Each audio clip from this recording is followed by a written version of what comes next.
A while back, I did do a couple of very long lessons for Patreon, going really in depth as to, okay, this is how crystals work and do their thing. This is how herbs work and do their thing.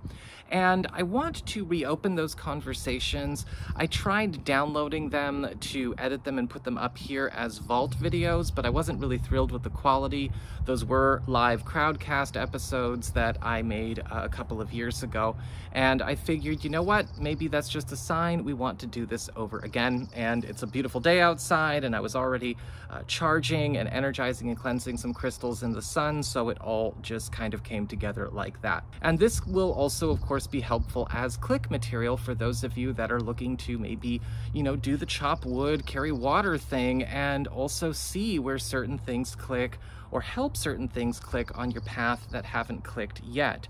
It's really important, no matter what stage you're on, whether you are a brand new beginner or you're super advanced, and you've been doing this for decades, to be able to appreciate the basics, have fun studying. And I think that that's very important for us to each and all be able to do if we are truly dedicated and truly natural and truly passionate about this work and our craft, right? Because the studying and doing the work of it all is a lot of fun, and it can be really enjoyable. Now, before we get started with that, though, we might want to ask ourselves, do we need to be working with tools like this? Do we need to be working with crystals and stones and herbs and oils and incense and candles and all of that stuff? No, we don't really need to be working with them at all. They are assets, they are boons, they are tools, they are advantages, but they are not required.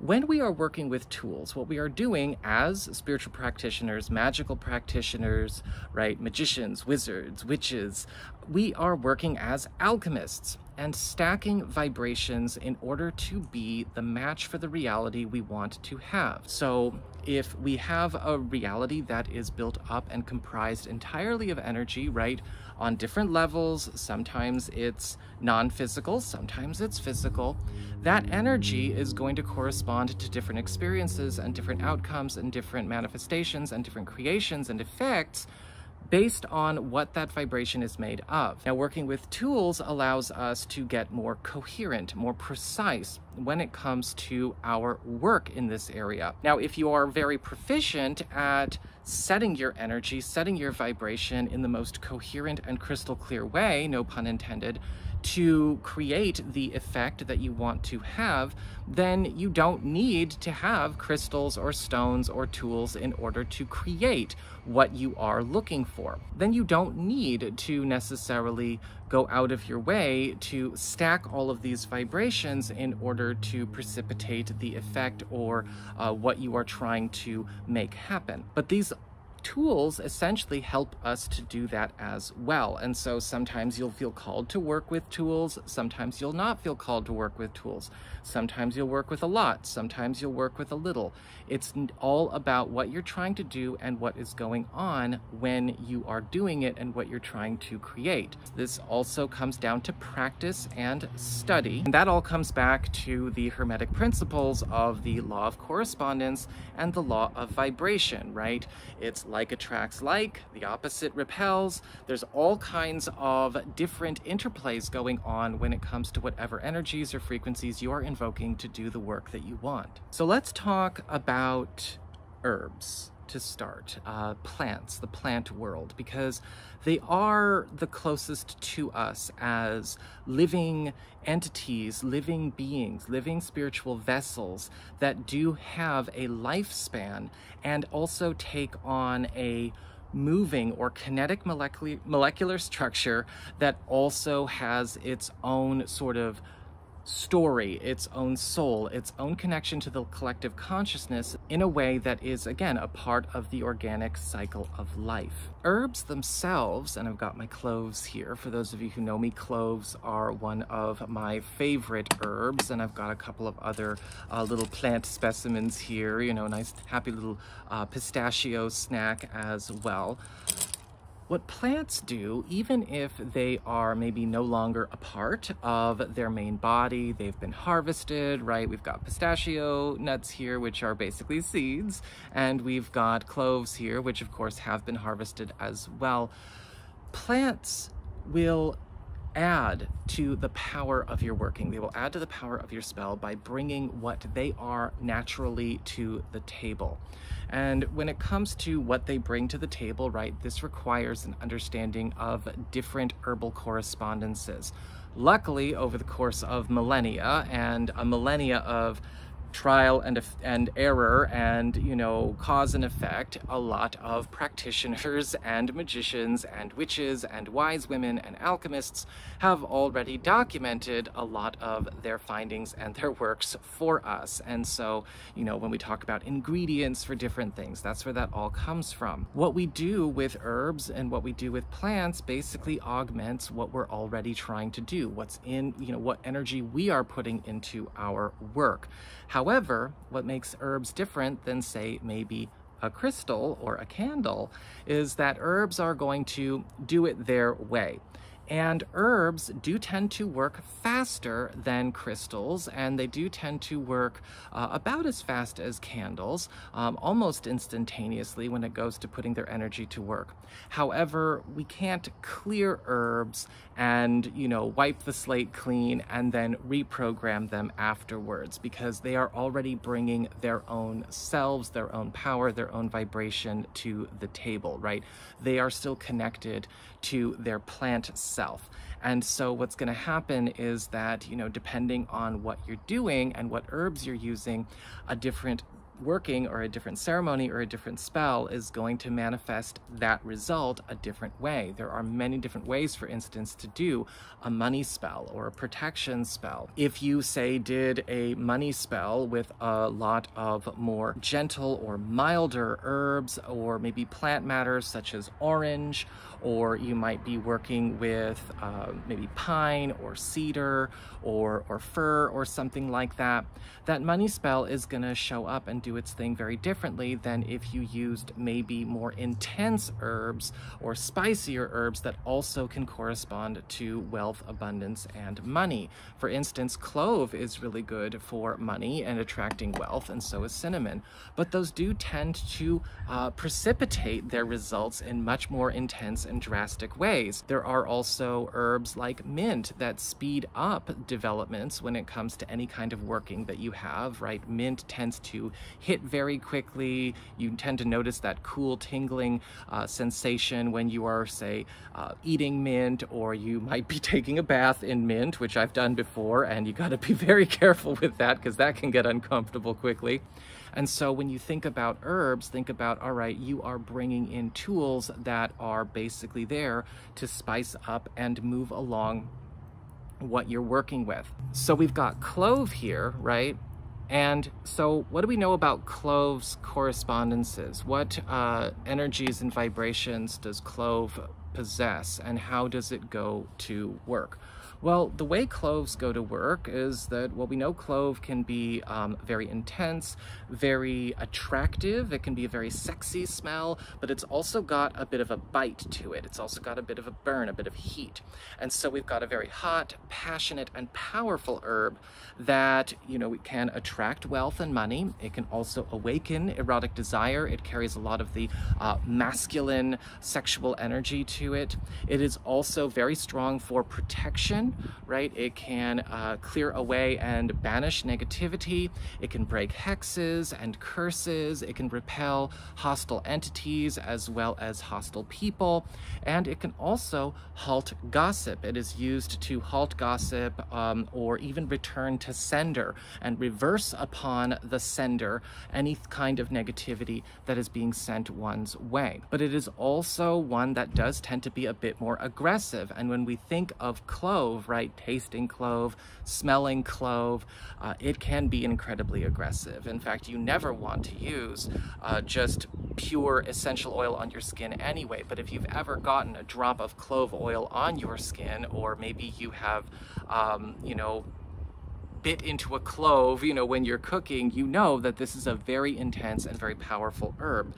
It smells wonderful and it does a lot of wonderful work, but you do not want to mess with it. So it's this mix of attractive, powerful, sexy, protective, dangerous, all of those kinds of things at the same time.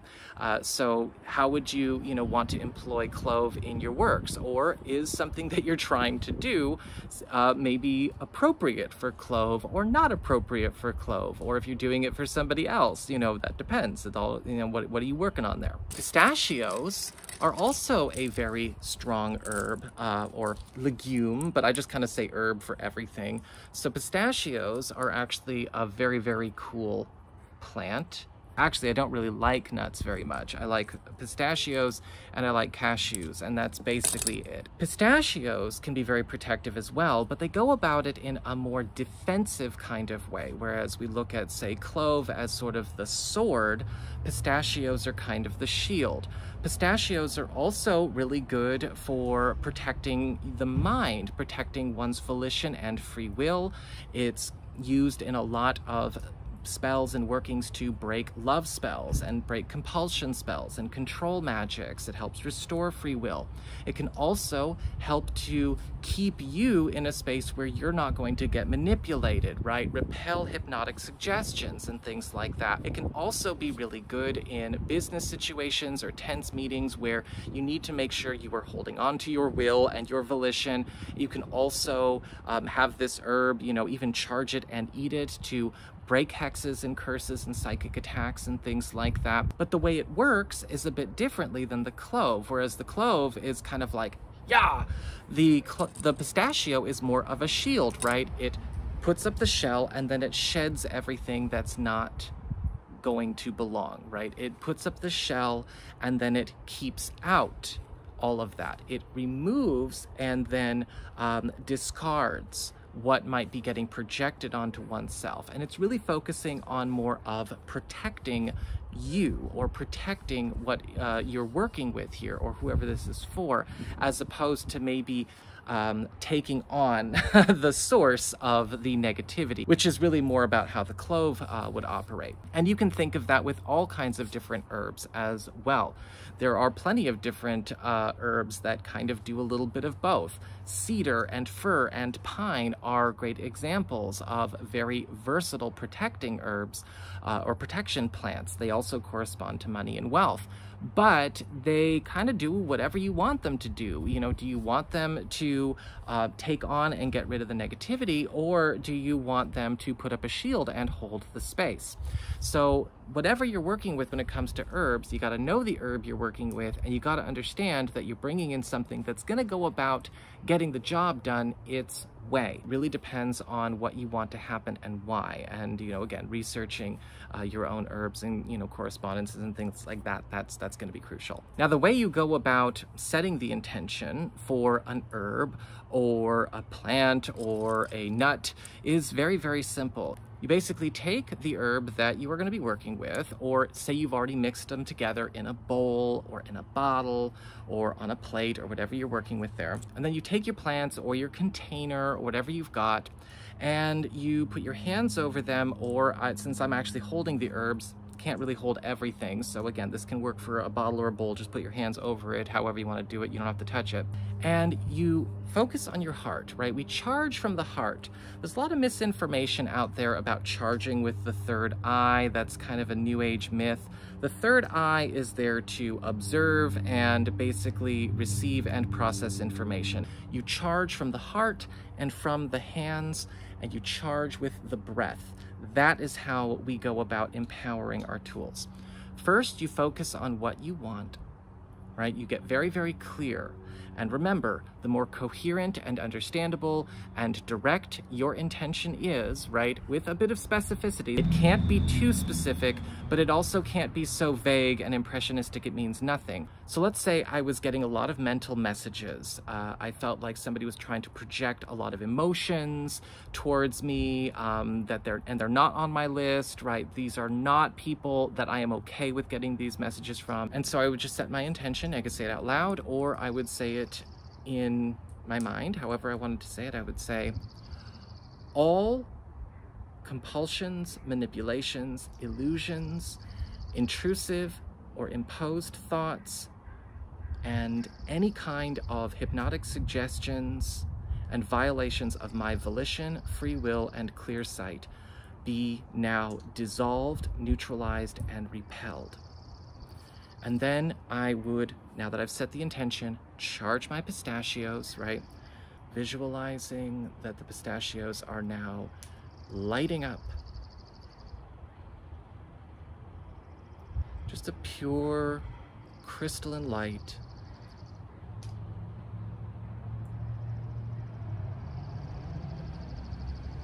I like to focus on a clear diamond light for this, something that's got a little bit of each and every color. And I might specify, you know, who's allowed and who's not allowed to connect to me in this way without my permission. And then I would follow up with, and all deemed worthy, appropriate, friendly, helpful, and complementary as determined by my higher self, my guides, and all of my divine higher levels of consciousness.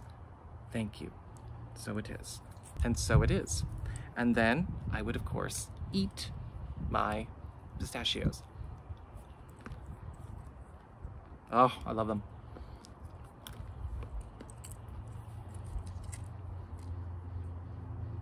I made a mistake. I have too many pistachios here. I'm gonna keep eating throughout the video now. But that's basically how it works. Now, you might not eat everything, and you should not be eating everything when it comes to magical correspondences. You should not be eating raw cloves, or you shouldn't be eating cloves whole anyway. But you might charge and then put them in your pouch to carry them so that they continue to vibrate that. You might put them in a bottle. You might lay them around a candle to help add to the power of the candle. You might crush them up, or maybe you've already mixed them into a dust or a powder and crushed them up, and now you'll scatter them about or dust a candle with them, right? The possibilities are endless there. That is just how herbs work. And again, they do things their way. Now to wrap up, of course, let's talk a little bit about essential oils and incense and what makes them unique or different in this equation. So essential oils are still parts of herbs. Now, of course, we are not ingesting or imbibing essential oils as we go through this, but what we are doing is we are taking basically the correspondences of the herbs, again, to do things their own way, but to add power to our workings and whatever we've got going on. We might anoint a candle with, say, an essential oil blend, a couple of drops in some olive oil or whatever kind of carrier oil that you want. And then we will rub the candle in order to add power and add energy and add more specificity to the vibration of the spell or the working that we're working on. You might anoint your home with an oil blend, right? So that everything that that oil touches now carries the vibration of what you've charged it with. Incense, and I bought these recently. These are from Sea Witch Botanicals. It's based up in Anacortes, Washington, which is really close to Bellingham, for those of you that might need a bigger city. It's the northern side of Washington. And so I've got a couple of new incenses here, and some of this incense I've never even seen before. Now, I love their White Lodge. White Lodge has always been a big one for me. We've got the owl, which is also very significant, but we've got this, we see here, an uplifting blend of cedar and fir needle, right? So very piney, very woodsy. And then we've got another very special one. This is the new one that I just found. Well, maybe it's not completely new, but new. And that is the hummingbird one. Now, for those of you who know me, hummingbird is one of my totems. And we've got citrus, ylang ylang, and peppermint. Now, some incense, like Sea Witch Botanicals, some incense makers will tell you what's in them, which is really, really good, because that can tell you what you can use this work for, or where this will go to work for you. But basically, when you're working with incense, you are taking your incense stick, again, and you're charging it just the way we did before. You're putting your intention into it and calling forth into being what you're commanding. And the smoke and the oils of the incense will then fill the space, as well as carry out into the universe what you are putting into it, what you're praying for, what you're casting for, what you're trying to precipitate as an effect for yourself. So what could I use the hummingbird incense for? So on the back, Again, Sea Witch Botanicals. I'm not sponsored to do this, by the way. This is just me helping a really cool creator out of the goodness of my heart, I guess. I'm also a big fan. And so what do we got here for our list of ingredients? We have bergamot. We've got grapefruit. I don't know if you can see it. I don't know if it's focusing. I'll just read it off. We got bergamot, grapefruit, orange, peppermint, ylang ylang. Okay, so how do those all work together? Well, bergamot's really good for wealth and money and for business success. Grapefruit is really good for cleansing and purification and clearing and cord cutting. Orange is good for popularity and promotion. Peppermint is good for fast developments, fast change, right? Speeding things up. Peppermint can also really be good for healing, and it's also good for money. Ylang ylang is very attractive. It's also a good bringer of peace and purification and general blessings and good health. And it also is very attractive in love workings. And so this is a good all-purpose incense. I could basically use this for any of those correspondences. So then how would we use the tried and true, one of my favorites for years and years and years, the White Lodge incense? So looking on the back, we've got essential oils of Atlas cedarwood, fir needle, and that's basically it. All right, so what do you know about those particular correspondences? Well, cedar is good for protection. It's good for prosperity. People use cedar to cleanse and clear and remove negativity and hostile entities and belligerent energies out of their space. It's a stabilizer, it's a grounder, and it can also be used for creating barriers and protection barriers against future negative problems or anything like that. Cedar is also really good for prosperity and wealth, but focusing a little bit more on building up over time. It does develop a bit more slowly. It's not going to work as fast as, say, like maybe orange or mint or clove, for instance, but it definitely does bring on that sense of wealth, abundance, happiness, security, longevity, and protection all at once. Fir is a bit more of a tough guy when it comes to that, right? When we talk about firs, now we're really focusing on more of the clearing and elimination of negativity, hex breaking, getting rid of unwanted spirits. Of course, the owl is also a very strong protector. It is a strong hunter, and so it's a good combination of both. Sea Witch Botanicals obviously is made by witches for witches, so they're going to know exactly why they're putting what in what. Owls are very much the cats of the sky, right? They can do a little bit of everything, and that is what the White Lodge is for. It's for peace, abundance, happiness, security, longevity, protection, and ridding all kinds of ick and crap and, you know, just the most discordant activities out of the space so you can have that pure, peaceful lodge. And just remember that when you are working with any of these tools, you know, this is going to all go to work its own way. When it comes to herbs and to plants, we are working with them and they are bringing what they bring to the table. It's not so much going to adapt they're not so much going to adapt to our intention. That's really more how crystals tend to work. And it's not going to be an empty vessel for whatever we want to dump in, like a candle. These are tools that are bringing their goods to the table. Something to keep in mind as you go about exploring the magical correspondences of herbs and oils and incenses and everything that you might want to include on your magical path.